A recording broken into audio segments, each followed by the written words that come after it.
A'udzu billahi minasyaitonir rajim. Bismillahirrahmanirrahim. Assalamualaikum warahmatullahi wabarakatuh. Diucapkan kepada anak-anak pelajar yang dirahmati Allah, semoga berada dalam rahmat Allah Subhanahu wa taala pada hari ini dan seterusnya. Insyaallah pada hari ini kita akan teruskan lagi perbincangan kita untuk tajuk Qiyamul Lail, pemangkin kekuatan jiwa, bahagian fiqh pelajaran ke-19 untuk nota ringkas dan perbincangan bahagian penilaian, bahagian latihan berdasarkan buku teks pendidikan Islam tingkatan 3. Jadi sama-sama pelajar sekalian, kita lihat terlebih dahulu nota ringkas yang disediakan.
Alhamdulillah, pelajar sekalian, kita telah lihat sedikit nota ringkas yang disediakan tadi.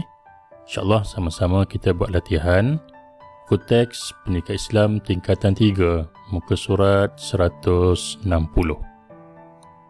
Secara keseluruhannya, untuk bahagian penilaian bagi tajuk ini, ada 7 soalan yang dimulakan oleh soalan nyatakan maksud dan juga diakhiri dengan soalan kebat.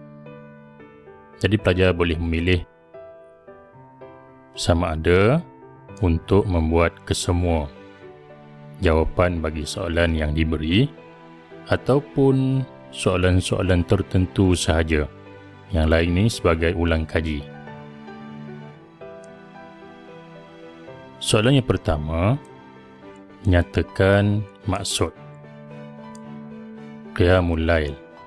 Bila nyatakan maksud, perlu beri jawapan dalam ayat yang lengkap berdasarkan maksud dalam buku teks. Okey, apa maksudnya? Qiyamul Lail adalah amalan bangun malam. Untuk apa? Bukan bangun untuk suka-suka, iaitu untuk beribadat kepada Allah Subhanahu wa taala. Seperti jawapan ini daripada buku teks memberikan contoh dalam maksud, seperti menunaikan solat tahajud dan membaca Al-Quran. Lengkap yang menunjukkan kepada maksud Qiyamul Lail. Selesai soalan pertama. Soalan yang kedua, apakah hukum Qiyamul Lail? Soalan apakah perlu beri jawapan dengan ayat paling mudah dan ringkas. Hukum Qiyamul Lail adalah sunat. Selesai soalan yang kedua. Soalan yang ketiga, tuliskan dalil nakli. Dalil nakli daripada Al-Quran ataupun hadis. Jadi soalan ini terpulang pada pelajar lah, sama ada untuk menjawab ataupun tidak, mengikut arahan daripada guru anda, ataupun jika anda nak menjawab, boleh untuk pemahaman lebih jelas berkaitan dengan tajuk ini. Soalan tuliskan dalil perlu memberikan dalil mengikut dalil yang diberikan dalam buku teks. Di sini saya mengambil dalil daripada hadis daripada Abu Hurairah radhiyallahu anhu meriwayatkan bahawa Rasulullah sallallahu alaihi wasallam bersabda, Afdalus salati ba'dal faridah salatul lail. Hadis riwayat Muslim. Maksudnya, sebaik-baik solat selepas solat fardu ialah solat malam.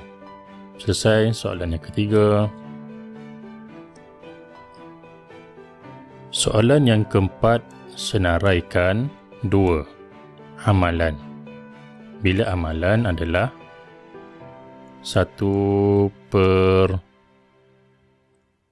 perbuatan semasa qiyamul lail. Okey, bukan sebelum, bukan selepas, itu semasa. Soalan senaraikan perlu beri jawapan ataupun kata tugas senaraikan perlu beri jawapan dengan ayat paling mudah dan ringkas sahaja. Dua amalan semasa qiyamul lail. Pertama, dia nak dua. Pertama, memperbanyakkan zikir. Yang kedua, disudahi dengan solat sunat witir. Selesai soalan keempat. Seterusnya soalan kelima, terangkan dua kelebihan orang yang mengamalkan qiyamul lail. Soalan terangkan perlu beri jawapan dengan ayat yang lengkap, iaitu ada isi dan ada huraian. Isi plus huraian. Dua kelebihan orang yang mengamalkan qiyamul lail. Pertama, doa dimakbulkan oleh Allah Subhanahu wa taala.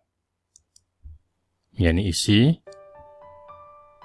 kerana, kata hubung kerana, menuruti perintahnya. Okey, yang ini huraian.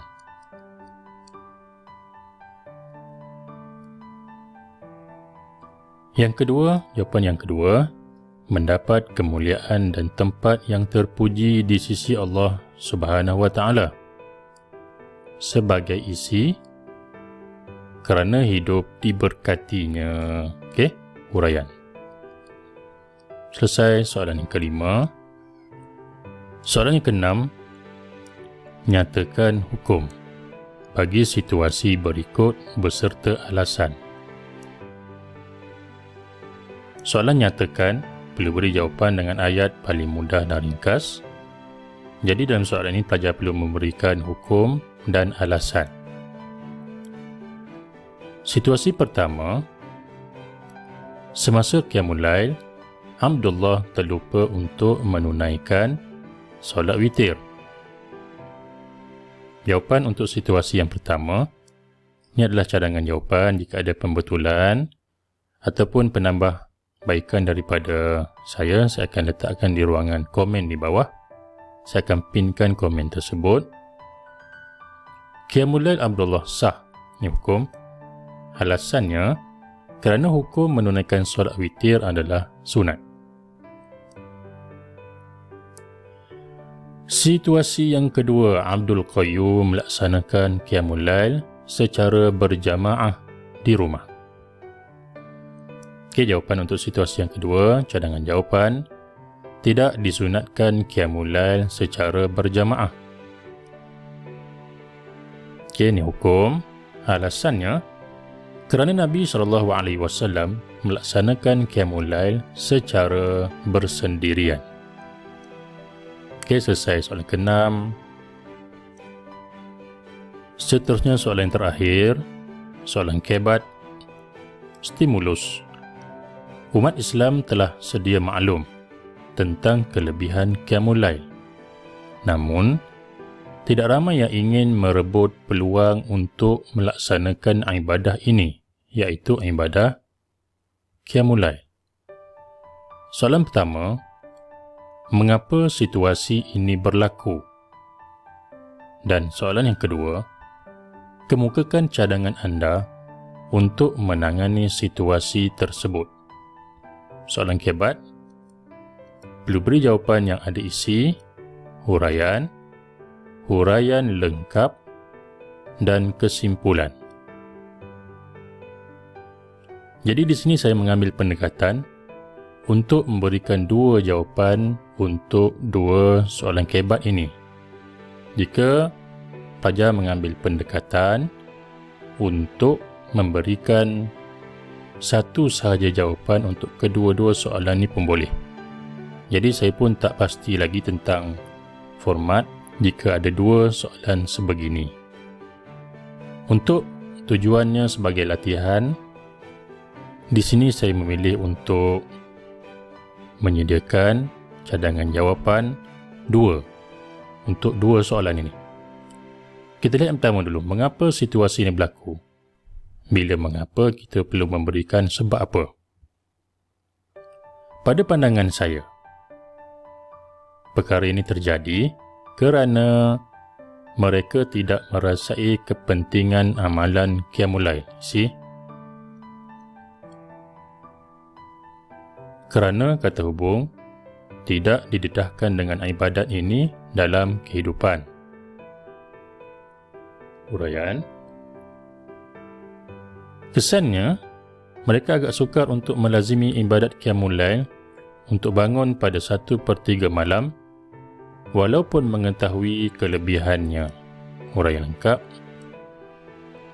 Oleh itu, kita hendaklah permulaan kepada kesimpulan dalam jawapan kebat, sentiasa mengamalkan ilmu yang dipelajari agar, kata hubung, hidup diredai oleh Allah Subhanahu wa Ta'ala. Okey, selesai kita menjawab soalan kebat yang pertama. Soalan kebat yang kedua, kita perlu kemukakan cadangan. Bila cadangan untuk menangani situasi tersebut ni, jadi kita bagi cadangan dalam bentuk cara.